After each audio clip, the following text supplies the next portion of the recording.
Oi, gente, tudo bem? Hoje a gente vai dar continuidade ao nosso curso de marketing e a gente vai falar sobre macroambiente. Então vem com a gente!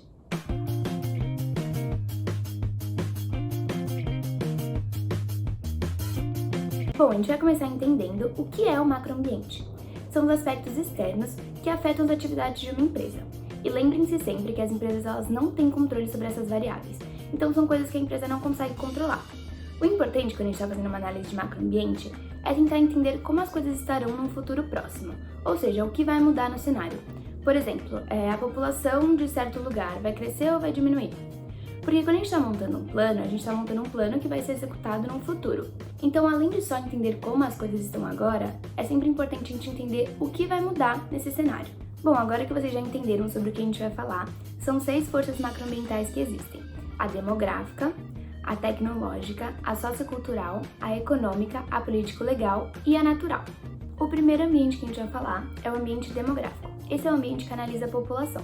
Então, é aqui que vai ser analisado o crescimento populacional, a faixa etária da população, os mercados étnicos, o grau de instrução da população, então se tem analfabetos, pessoas com ensino médio completo, pessoas com ensino superior completo, pós-graduados, esse tipo de coisa, e os padrões familiares. Essa análise é importante porque a empresa ela faz parte da sociedade, então a sua localização ela vai influenciar muito na maneira com que as pessoas interagem com determinado comércio. Então, por isso, as empresas elas devem estar atentas a qual sociedade ela faz parte. Então, quando a gente faz essa análise, a gente entende qual que é a influência dessa população, por exemplo, através do seu grau de instrução, dos seus comportamentos, das suas necessidades, dos seus desejos. Como eu falei no começo que é importante a gente fazer previsões, é legal nesse ambiente a gente saber se a faixa etária da população está diminuindo ou está aumentando, se as pessoas estão ficando mais ou menos instruídas, e esse tipo de coisa para a gente entender como a população vai estar no futuro próximo. Então, por exemplo, no meu bairro estão sendo construídos 5 novos edifícios. Eles demoliram as casas e estão construindo os edifícios. Isso significa que a população do meu bairro vai aumentar.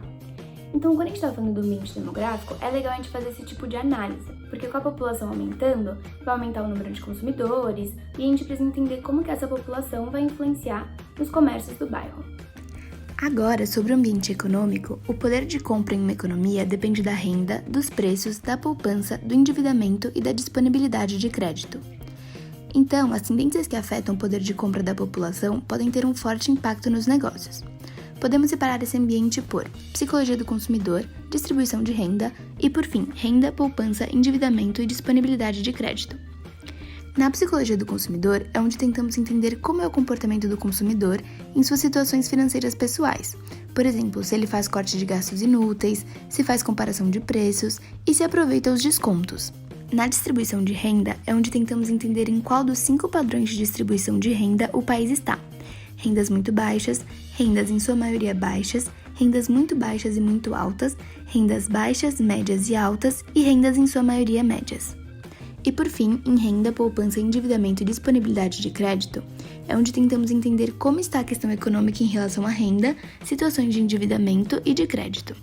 Então, como eu disse anteriormente sobre fazer previsões, aqui no ambiente econômico é legal a gente saber, por exemplo, se a inflação vai subir ou se ela vai cair, se o dólar vai subir ou se ele vai cair, e se a renda das pessoas vai melhorar ou piorar. O terceiro ambiente que a gente vai falar é sobre o sociocultural. Nele é possível a gente saber qual que é a visão de mundo que define as relações entre as pessoas, a sociedade, as organizações, a natureza e até mesmo o universo. Alguns exemplos são as preocupações sociais, os padrões de consumo dessa população, a conscientização dessa população sobre questões sociais, as práticas religiosas e a persistência dos valores culturais. Então, nesse ambiente, a gente tenta entender como que essa sociedade funciona, quais são seus hábitos, seus estilos de vida, suas crenças, o que eles fazem, o que eles gostam, tentar entender mesmo como que funciona. Agora, no ambiente tecnológico, são 3 itens principais que a gente precisa entender, que é sobre a aceleração do ritmo das mudanças tecnológicas, as oportunidades de inovação ilimitadas e o investimento em P&D, que significa pesquisa e desenvolvimento. Bom, dito isso, as inovações elas podem ser incrementais e radicais. As incrementais é quando algo altera as características originais básicas de um produto. Então, por exemplo, aquele celular antigo, vocês lembram que a gente levantava e usava os botões para digitar, que não tinha touch? Então, quando aquele celular foi transformado num celular touch, que é o que a gente tem hoje em dia. Isso é um exemplo de uma alteração nas características básicas originais do produto. E as radicais é quando criam algo diferente de qualquer coisa que veio antes. Por exemplo, a lâmpada e o retroprojetor, o datashow que a gente utiliza para projetar as imagens na parede. É algo que foi criado totalmente diferente de alguma coisa que existia antes. Agora a gente vai falar um pouco sobre o macroambiente natural. O que seria isso? Bom, o macroambiente natural é a preocupação que as empresas precisam ter, então elas precisam estar conscientes das ameaças e oportunidades que estão associadas a 4 tendências. A primeira tendência é a de escassez de matérias-primas, onde a empresa precisa se preocupar em questão de onde irão conseguir tal suprimento. Sabendo que todas as matérias-primas do mundo são finitas, é importante que a empresa saiba como administrar e saiba como renovar tais matérias e se adaptar às possíveis mudanças que possam ocorrer quando certos recursos acabarem, como por exemplo o petróleo e o carvão. A segunda tendência é a do custo de energia crescente, onde as empresas buscam meios de substituir e baratear o uso de recursos não renováveis, substituindo carvão e petróleo por energias como solar e eólica, por exemplo. A terceira tendência é a do nível crescente de poluição, em que as empresas precisam visar a melhoria da poluição do planeta e podem utilizar disso a seu favor com estratégias de marketing para atrair mais clientes e formar uma boa imagem da empresa. A quarta e última tendência é a da mudança do papel dos governos em relação à proteção ambiental, onde as empresas precisam se preocupar em seguir os novos parâmetros impostos pelos governos sobre questões ambientais, para que os mesmos possam continuar a produzir. Então, como eu falei no começo do vídeo sobre fazer previsões, aqui nesse ambiente natural, é legal a gente tentar entender, por exemplo, o regime de chuvas no ano que vem, se vai chover mais ou menos e se vai fazer, por exemplo, mais calor ou mais frio. O último macroambiente que a gente vai falar é sobre o político legal.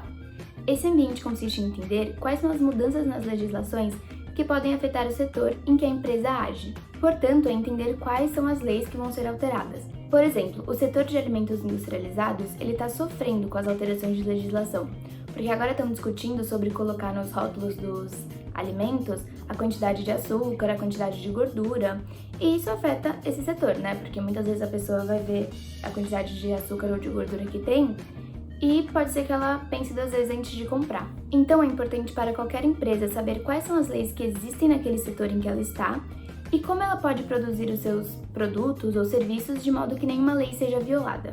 A gente pode destacar 2 coisas. A primeira é a quantidade substancial de legislações afetando as empresas, sendo esse tópico importante em assuntos como a proteção da empresa em relação aos seus concorrentes, a proteção dos consumidores de práticas comerciais injustas e a proteção dos interesses da sociedade contra o comportamento desenfreado das empresas. Outro ponto é o crescimento de grupos de interesse público, em que eles têm como objetivo alterar as legislações para proteger os consumidores e dar mais atenção a grupos específicos de consumidores, como por exemplo as mulheres, os idosos e as crianças. Bom, gente, esse foi mais um vídeo do Profissão Social. Eu espero que vocês tenham gostado e se inscrevam no canal para vocês não perderem nenhum vídeo. Tchau!